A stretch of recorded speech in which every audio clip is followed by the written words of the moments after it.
Welcome back to The Courage Effect. This is Suzanne Weller, and I'm here with my guest, Elsa, who is a sports photographer whose work you have undoubtedly seen online, TV, newspapers all over the world. Elsa, one of the things that has really blown me away about you is that you really are a survivor. And this is one of the things that, I mean, when we worked together, I saw that in you. And just the story that you told about somebody literally, yanking you by your ponytail to get your position at a game, which is just horrifying to me. But there are obviously a lot of forces that you're dealing with on a daily basis. You're really making sure that you've got that gumption, you've got whatever you need to get the shot and to do your work effectively, especially in an industry where you have not necessarily been the norm. So talk to us a little bit about that. Talk to us about starting in that industry and maybe some of the challenges that you experienced outside of just outright horrible things happening to you at games.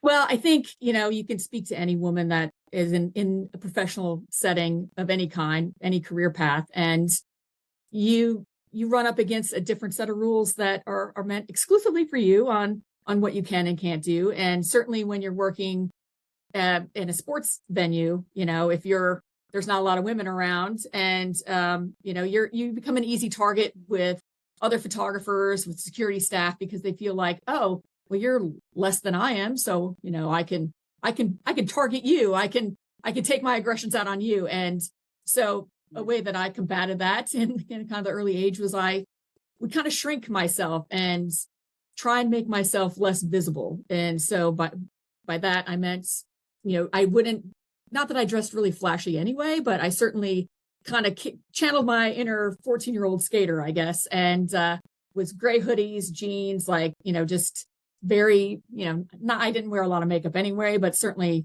wasn't doing any of that while I was working.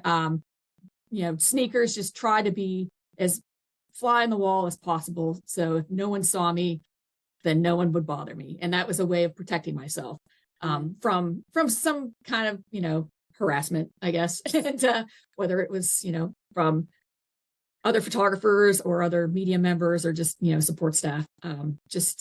It's one of those things is like, when you stick out, you're easy to pick on. And so I was trying to blend in as much as I could, just so I could do my job. And that seemed to work for a good bit of my time. But it gets exhausting and it's stressful when you feel like you can't be yourself. You have to shrink in and to fit into some mold, and you're not able to, at least I felt like as a photographer, I couldn't make any mistakes because I always felt I had this target on my back, because every little thing that I did wrong, I felt could be held against me to lead me off the next event. And so I felt like I always had to be perfect. And when you have that pressure on yourself day in and day out, it wears on you. And then you start to second guess yourself. The imposter syndrome kicks in of like, do I really belong here? Is this something I need to do?